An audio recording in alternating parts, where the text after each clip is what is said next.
When we eventually reach that success, what is that going to be? The main aim is to really take these kids, off the street, for a starter. But now, give them good skills so that maybe some of them can become good.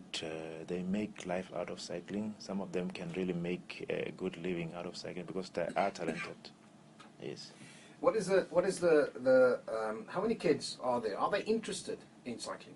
They are. I've got 30 kids, and then there are those who their ages range from 8 to 18. And now there are small ones, they go according to groups. There are categories, there are 8 years, 12 years. But those who are really competing, they are 16, 17, 15, 16, 17. We go to Mopani series competition with those ones. But the rest, they come and then we teach them different skills because some of them are still young as 8. When they arrive, do they arrive with their bicycles? What does it look like? Some of them with simple bicycles, but now the bicycle stays with me, those that we have. Yes. They come just like that. We've got some few gears which my friends have donated, some few helmets always. So when they arrive, they take everything to the ground, just for my garage, and then because that's where they stay.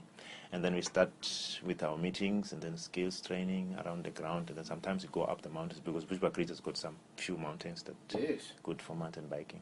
Yes, you've got some lovely terrain there to practice on. Exactly. To train on. Tell us about the club. Tell us about the meetings. Tell us about how did it start? How did it all get together? Like I was telling Lindy, myself, I'm a runner. I've got comrades under my feet. But now I started cycling some 3-4 years back. And then, when you cycle around, they want to talk to you. They sometimes stops you. And I realized, no, let me just start. I started with 2 boys. I gave them my own bikes. We rode together, and I realized that there is something there. Yes. And then from there, they came with friends. We were just in a group. We sat down. It's actually not really about cycling. Everything is about cycling. I teach them life skills. I sit down with them. I actually intervene between them. I go to their schools. I follow them. I go to their homes and visit their parents, and then if they got problems, they tell me. If they got, you see kids have got something. Sometimes they can't tell. They can't just open up. But with me, they tell me, and then I go through and I tell the parents. Then we solve the problems, just like that. So it's a mentorship, fellowship, yes, life skills, yes, a complete story. Yes, I teach them respect. I teach them discipline. I teach them. We talk everything, hygiene, all that. And I think it's a good thing for especially a lot of children. I mean, irrespective whether you come from Bushbuckridge or Stiltes. Yes. A lot of children need someone that they can look up to, yes, and someone that can mentor them. Yes. So I mean, it's fantastic. Yes.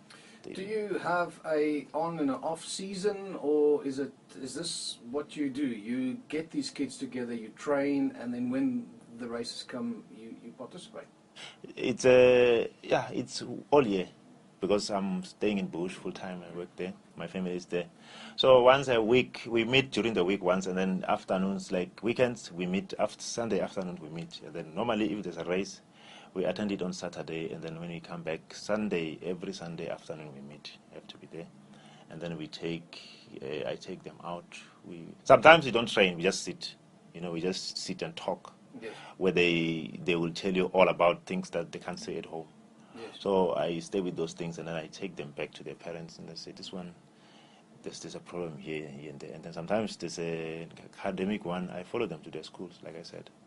Some of them you find that, Bushbuckridge, sometimes it's an area where poverty is there. Mm-hmm. Sometimes we intervene. Some of them, sometimes their school shoes, their school uniforms are not well, but then we take care of those. And how do these kids appreciate your assistance, and what do they say to you? Do they say to you, listen, Given, I'm going to give back to you?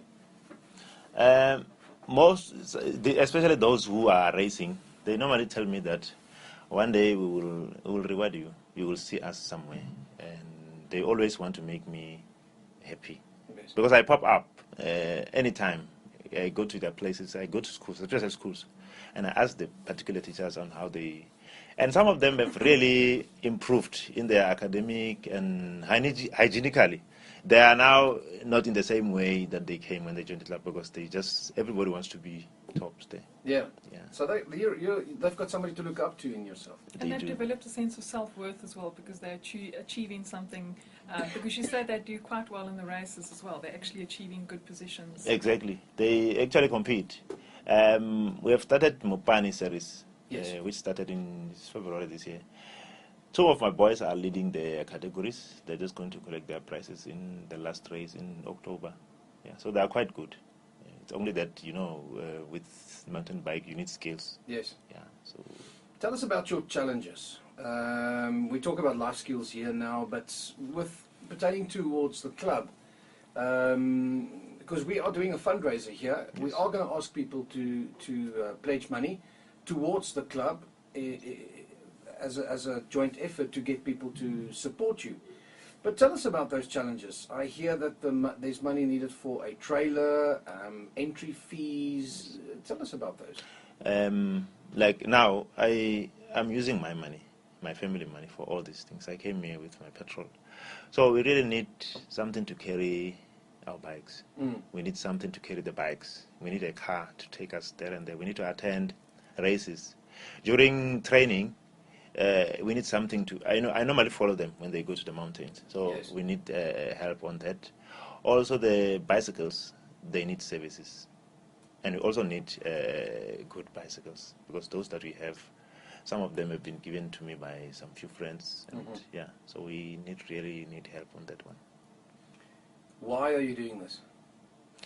My wife asked me that question. But I'll tell you, I get this fulfillment that I can't explain. The fulfillment, like, you see, I've done 13 Comrades marathons. The same fulfillment that I get when I cross the finish line, it might be after 11 hours or 9 hours. That I can't explain. I feel good about it. Yeah, Yes. it fulfills me deep inside when I see those boys just doing their thing. And then after that, we sit down, we eat together with those boys. And like I told you, boys cannot, sometimes they don't open up. But now we are at the stage where they can't hide anything from me, because I will phone them to say, tomorrow morning, 5 o'clock, we are here. And then when you come here, just try and eat 2-3 slices of bread. And when they get there, you look at them, you ask, did you? He says yes, but that yes, you can see that this boy has not eaten anything. So we cannot really train without eating. So we normally collect whatever we have. We buy bread, we eat. And then that interaction with those boys, it's something that I don't know, I can't explain. Sure. Yes. You mentioned the age groups, but how many boys, how many children are we talking about here? We're talking 30. 30. Yes, 30.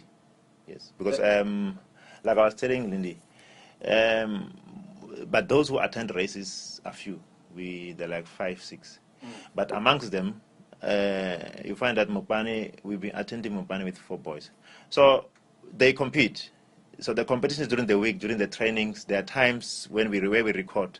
It really works for them, because they are always competing to say, I want to go to that race during the week, at the end of the week. And they're also achieving They their do. better times. They do.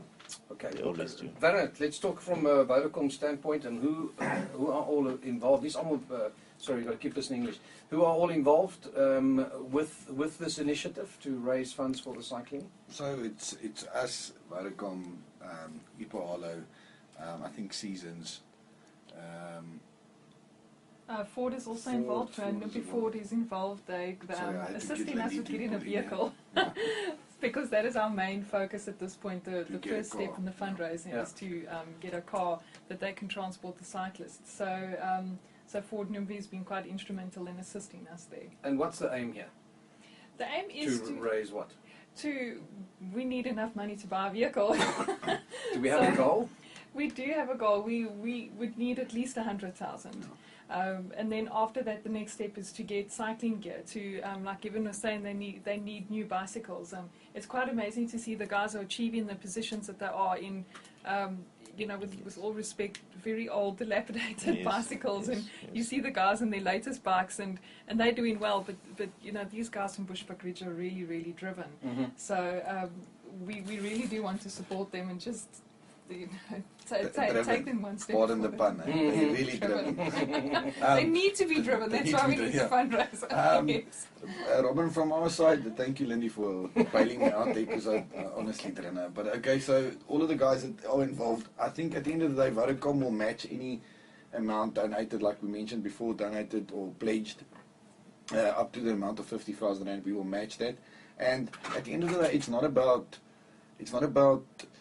pledging money for the opportunity to maybe stand a chance and have your name in a hat to get a bottle of wine. It's about giving back to the community. Like I said before, our odds is that someone in Mpumalanga